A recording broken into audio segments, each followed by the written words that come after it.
Alright, guys, so as mentioned before, we are recording this on International Women's Day, which opens up a discussion. What is your opinion on women having the right to vote? Oh my god. I don't know how to respond to that. About time. Yeah. Yeah. I mean, Harry, at least we know where Xavier stands. Harry, your silence is deafening. Your silent, yeah. I mean, I'm an equal opportunist. I think both genders should have the right to vote. Yeah, I think both genders should have the right to do a lot of things. But non-binaries, no. You guys are the only ones that can't vote. No. I'll even but you know what? You know what? If y'all can't pick a gender, how are you gonna pick who's gonna be president? Come on. Nah. Anyone? Well, obviously, like, I think you should be an adult to vote. Like, I don't think teenagers or kids should do that. That would be stupid. Yeah. Children should be able to vote because children got us you know, like 6+ seasons of SpongeBob, and who doesn't love SpongeBob? Point taken. Yeah. Good point. Well made. Adults, they grow old and then they die. Oh wow. I don't want my president to die one day. If we let children if they let children vote, then we'll have someone who won't die for a while. We'll have a kid president.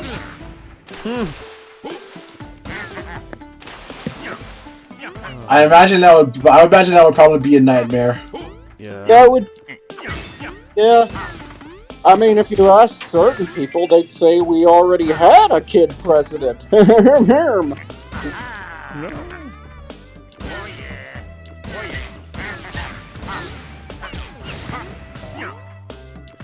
Is the audio a little behind Wario's movements? Yeah, that's what I was thinking. Yeah, I was wondering I mean, if my video is just screwed up.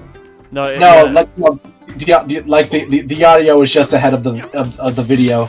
Yeah. Okay. Yeah. This. That's the level of quality you want for C-split brain plays. We clown and Yeah. No. When I recorded. When did I record this? Let me see. 3 years ago. Okay. That's when I uploaded this. I don't know when I recorded this, but yeah. Back during this, I had a really annoying recording setup where the audio just a lot of the time just went off sync, and I couldn't really do much about it. I like how these other levels have been desert plains or pirate ships, and now you're just running around a really nice Chinese buffet. Yeah. Yeah. You're just outside of a PF Chang's. You're outside of every Chinese buffet that's near a laundromat and like has rich food, but then you go back 2 months later and it's closed. Yeah.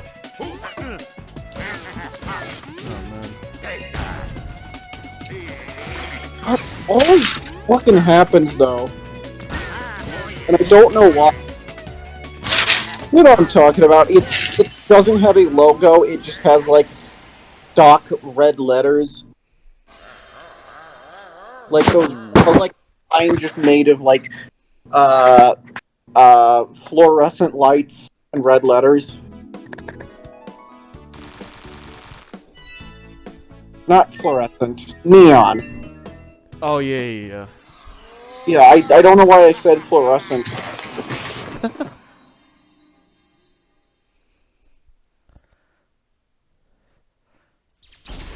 What a Oh god, another one of these levels. Good. contribution I'm making to this commentary. You guys ever notice how like Chinese restaurants are really good and the letters are weird? Oh good, I resynced it. Yeah.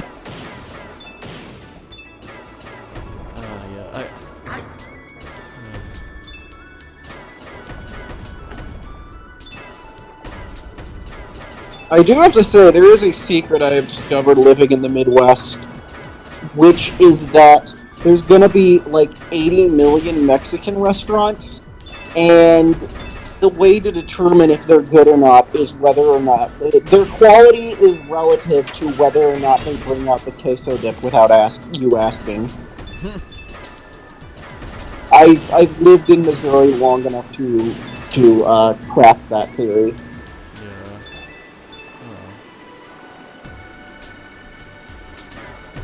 Oh. I realize I have a very Till 89 vocabulary and vernacular, where you can get what I'm saying, but I use very bizarre wording.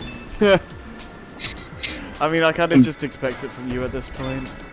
Yeah, no, but it's not even like I'm trying to be funny. It's just like, oh, you know, I really do have a wide skill cluster.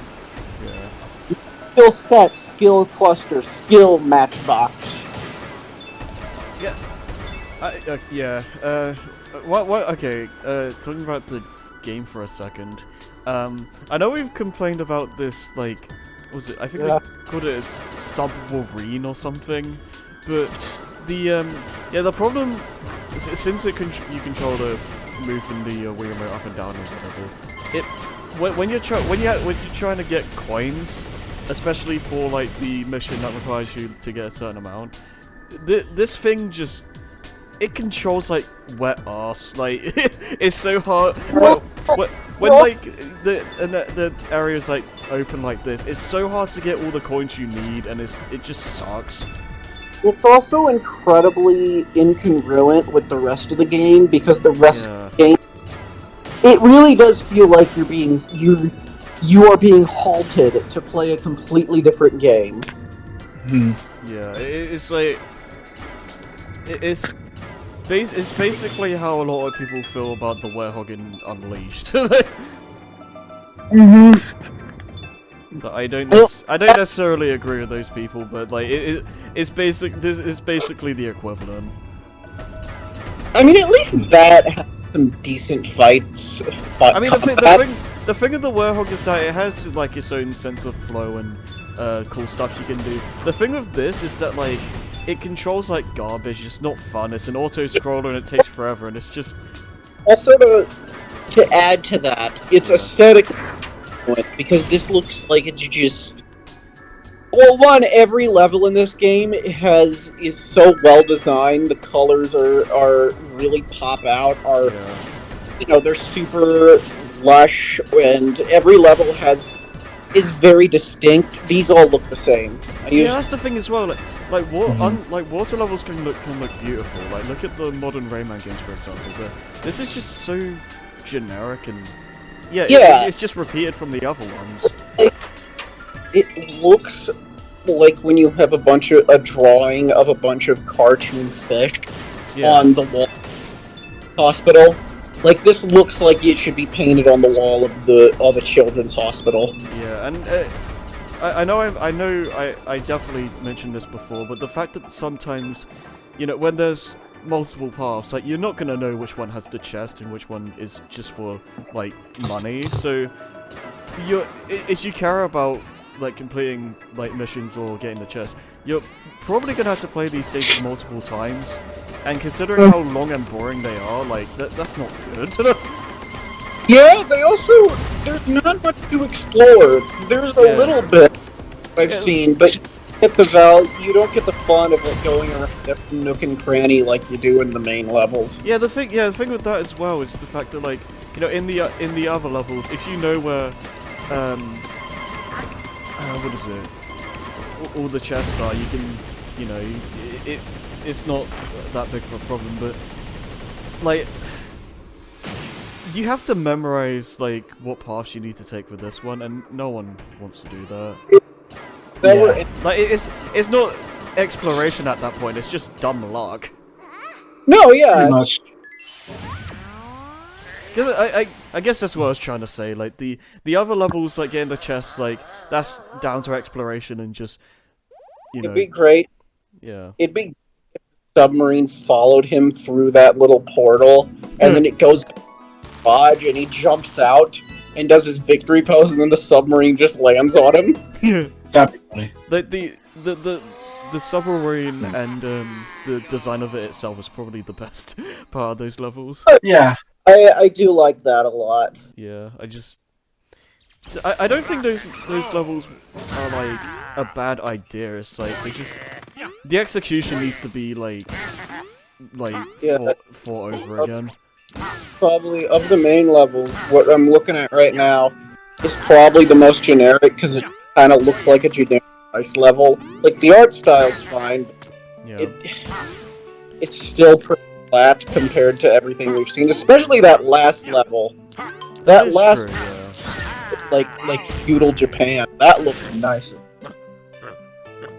Mm, That I looks- guess you don't always need to reinvent the wheel. Like sometimes just a simple level trope is fine.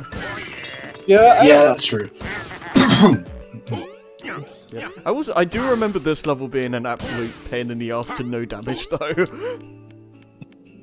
I imagine. Nova, I'm running out of things to say. Same. Please, cover ground for me. That need an opportunity to speak. I remember, I had this like one idea for or like how if the WarioWare games are gonna be basically Wario's career moving forward, I feel like one idea they could have had to like incorporate stuff from Wario Land in is like if Captain Syrup started like a rival gaming company to compete with that'd be Wario's. sick. I'd love that. Put her in something again at the very least. No, Has she been in anything outside of the Wario Land series? No. you just No, as far as I know, this game was her last appearance. Jeez. if there were a headline that came out about the head of Maple Syrup Games, you just know that there would be like the first thing is half the comments wouldn't be about the games, it'd just be like, mommy, sorry, mommy. Yeah. I just wish we could live in a world where Wario Land and WarioWare could coexist. I don't think we need one over the other. Yeah, those are the biggest concerns are, are we going to get abortion legalized again, and can we get another Wario Land game? I never know what's gonna come out of your mouth.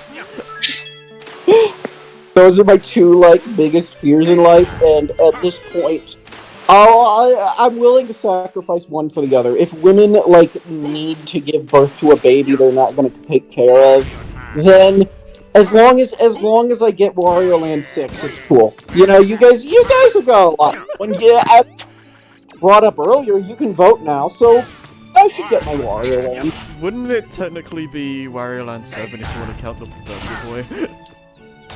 Oh yeah. Okay, Harry. You wanna? Yeah, I'm gonna be one of those, actually, people. Oh yeah. Actually, No, I don't actually care that much. It's like when people say, oh, what is it? Smash Ultimate is actually Smash 6 because Smash 3DS and Wii U are Smash 4 and 5. It's like, shut up. Same game. They have the same roster. There's very few differences between them. Okay. I always see them as like half of the same game. Yeah. It's like 3DS is 3DS is Smash 4 Part 1, Wii U is Smash 4 Part 2. Yeah. I mean, it's no. That's something. Cause I'm so sorry that we keep steamrolling you. Yeah. Go ahead, Nova. Well, we're just recovering from everything Tanner's saying. But yeah, I was just about to say, since this is snow related, I'm gonna relate this to the ice climbers and say Sakurai's biggest mistake ever is to exclude the ice climbers from the Wii U version, just to keep the rosters the same on both 3DS and Wii U version. I never agree with that. It's like, I mean, I get the mindset, but it's just kind of crap that they cut cut those guys out just because and the other version couldn't handle it. Because Yeah. it's funny because in the files for Smash, I don't know if it's just Wii U, but like there's the audience cheer for Nana and Popo is still in the game. So it's like they very clearly got them working at one point. It's also just in the same way that the Fire Emblem characters in Captain Falcon are there. They're not the biggest characters, but it feels wrong not having them there. Yeah. Yeah, like when you cut like iconic characters for Smash, it feels like there's something missing. It's like LeBron, you know, he's not the best player, but the game does not without him. Yeah, which whenever they actually do like a Smash 6 or whatever, I think most of us expect a lot of cuts, and it's just gonna feel weird. I like Yeah. that. Oh, but Sakurai said he's done, and he's definitely not making an. Well, I mean, Sakurai. Whether or not He's Sakurai, semi-retired. yeah, whether or not Sakurai does another Smash game, I think Nintendo will get someone to make another game because the series does way too well financially for them to just not do anymore. Yeah. That reminds me of like Kojima. I like that in a weird way. His desire to not make another Metal Gear game just became a part of Snake's character. Yeah. Constantly not wanting to do this shit anymore, but being dragged into it. I didn't realize that was a plot point. That's actually genius. Yeah. Yeah, because actually, it even goes so far as back as even before the Solid series. Like around Metal Gear 2, he insisted that it was gonna be his last game, and up until 5, it was never the last game. Well, I mean, we all know that Snake is Kojima's OC, and all that stuff actually happened to him.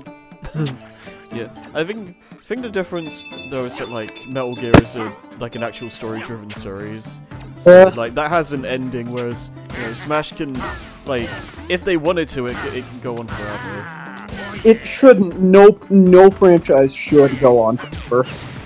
Right. I mean, I think some series are just more evergreen than others. Yeah, that's fair.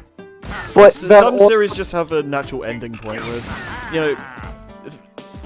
like something like we're playing Wario Land at the moment, so it's kind of relevant. But yeah, the Mario series can just do whatever the hell it wants and just keep going forever because it doesn't have like a normal, a natural story endpoint. It can just keep going forever. It is, Right. yeah. It's if anything, it follows like the same conceit that like American superhero comics do, where it is just like this thing where the status quo is going to go back to what it was by the end. Nothing's really going to change, though it's more excusable here because it's a video game, whereas with American superhero comics trying to tell a story. Or I guess you can just be like comic books or like, I don't know, Ninja Turtles or something, where like you have one incarnation end and you just start another one. Yeah.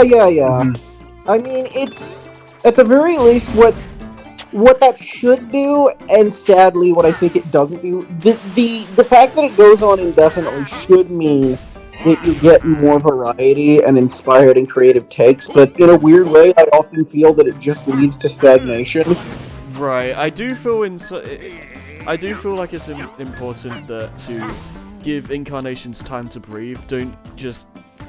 I feel like that was a problem with Rise of the TMNT in particular, where they finished the 2012 series and then they just immediately started a new one, and I don't think that was the right thing to do. Like, give people time to like let the 2012 series like sink in, and rest the IP for a little bit, and then start Rise. I think that is how they should have done it. Yeah, because honestly, like I remember like when Rise of the TMNT was new, whenever like the official TMNT Teenage Mutant Ninja Turtles media page would post literally anything about the Turtles as a whole, there would always be some people like, "Oh, Rise sucks." Yeah, it's like, yeah. I mean, people would probably say that either way, but like, I feel like it might not have been so bad if they gave the IP time to just cool off for a little bit, because the gut reaction people are gonna have to like something different immediately, like taking over like what they liked. Yeah, it's gonna cause a negative reaction. Like, give them time to breathe. I do want to say two things. One, I am completely like, I'm indifferent to April's new design because you can tell it's one of those things where it's like there's no way she wasn't designed like that specifically to rile people up. It is because what yeah.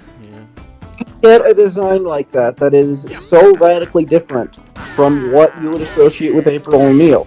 People get pissed. People on one side get pissed about it, saying, well, either A, different, or B, you know, like they made her look ugly, or you know, it's wokeness taking over, and then you get the other side that defends it because it's representation. They get to be like, hey, we defended a cartoon. We don't have to actually do anything, any kind of meaningful activism. We just consume the correct media, and you know, ultimately, I think companies have figured out this cycle and realized that, oh, we don't even have to make shows good anymore. We can just have people take the bait on both sides. We can just have all of the discussion around the show be culture war nonsense.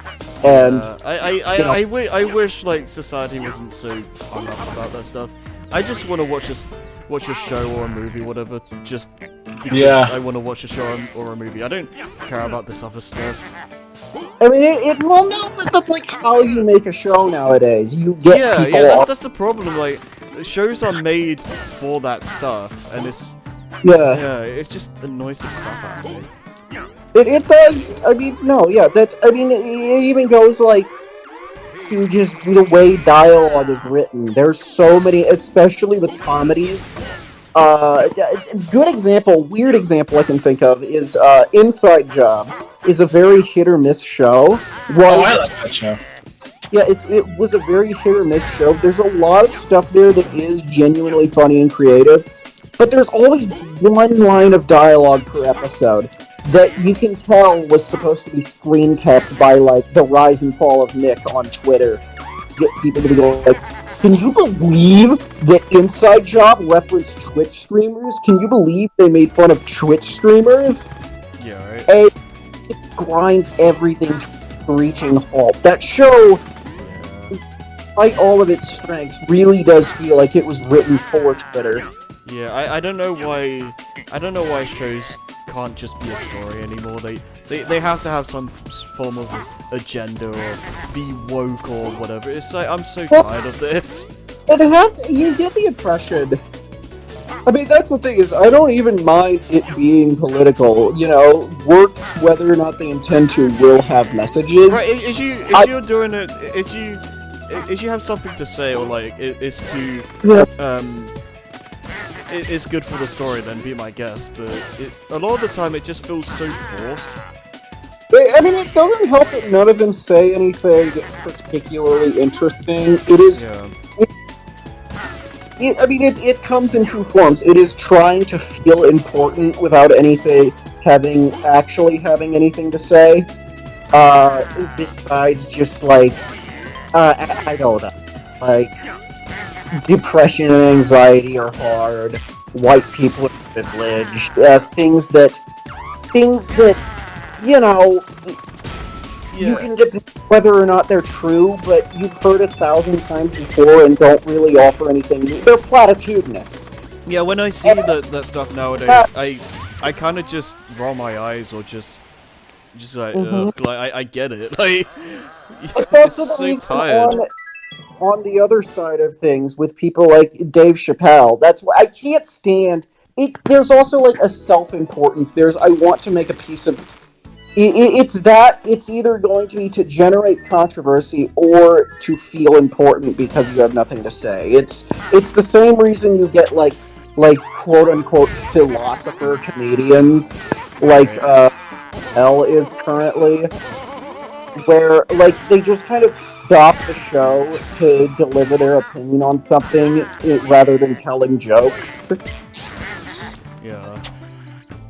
And it's disheartening, and it comes both because of the previous thing I mentioned and also because I think people just have it ingrained in their consciousness that is what entertainment is supposed to be. It is. Right. I wouldn't that's even kinda mind. it's kind of why I'm like tired of a lot of Western media nowadays, which just it feels like that's all we get. I wouldn't even mind them having something to say if A, what they had to say was interesting, and if B, they presented it through story. Right? They Yeah. through Exactly. your message should come through like the way your characters interact and the journey they go through, rather than turning to the camera like it's like the end of a My Little Pony episode and outright stating the moral.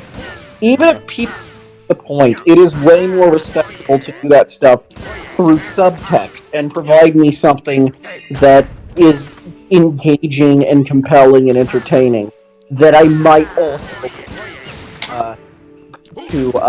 learn something through or take to gain some sort of new perspective from. Right. I did it, everyone. I finished that sentence. You did it. You saved America. Yay!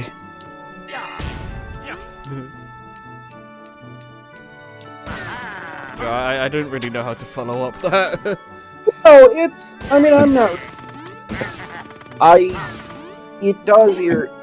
The only thing I can say is that no, I can't say that a work having a political message is inherently bad. I hate everything about the way it's done. Yeah, no, I agree with basically everything you said about that. I hate this. I was very vocal about my opinions on this like last year about. Yeah, it sucks. Repeat ourselves if we continue this. Yeah. Aurora Borealis.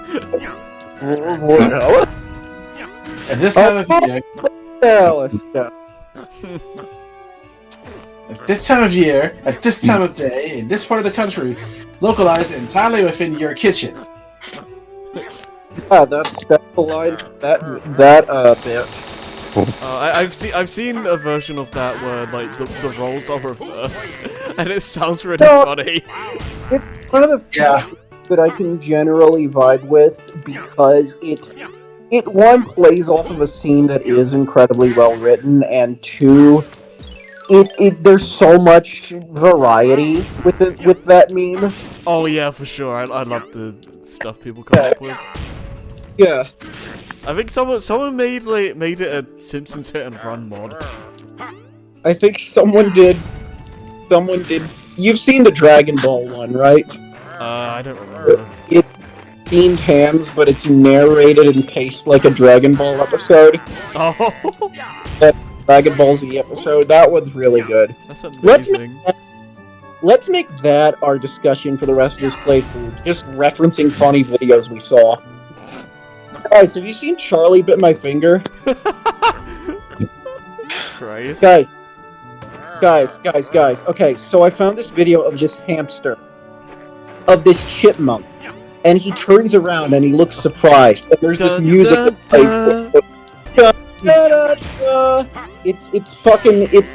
It's so epic. It shows it's something that you could only see on the internet. I do kind of miss the like the old days with the internet. I do too, but that's like mostly because I could. That's mostly because I could tell people to kill themselves. Also, I like during this whole part, my Wii remote batteries are like dead. Oh god, I'm making very original jokes today. Master, your batteries are depleted. Does anyone remember when there was like, there was like YouTubepoop.com? Like there was a whole separate website for that stuff. There was the Apparently. YouTube poop wiki. Yeah. Nova, do you have anything to say? Because I am hosting right now. Well, I was gonna say something earlier, but it's almost the end of the part, so thanks, Tanner. I'm sorry. You can. We got 3 minutes. Say it now, I guess. 20 minutes will pass. Well, essentially, a long story short, I was gonna say I do also agree with Tanner what he's said about the whole having specific messages in TV shows and media, except for the fact that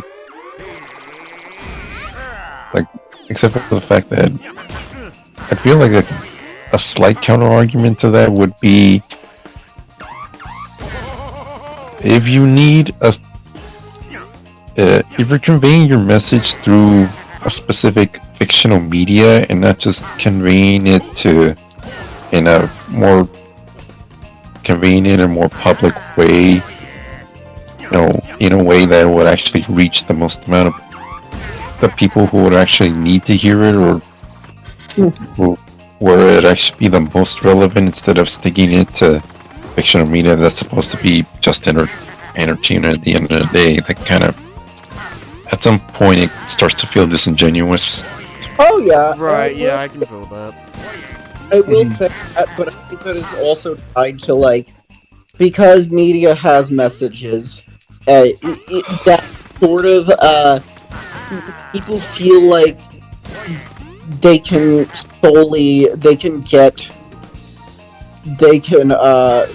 all of their moral instruction from media, and therefore, creators start designing media solely to morally instruct people. It's for people to feel good about what they're watching and feel like they're a good person solely for consuming media rather than actually doing anything. Yeah, and that's what part of my language just pisses me off a lot more, because Yeah. because I mean, there's a difference between a timeless message that can apply to pretty much almost everyone, and a message that only applies to a side you disagree with. Yeah. Confirming, or perhaps even confirming something with the side that you do agree with. I mean, 90% of it, that's what it is. Most satire is not to make a point or to let have people understand your perspective. It is 90% of the time just to get people who already agree with you to clap. Yeah. Anyway, see you guys in the final part, I guess. A great discussion.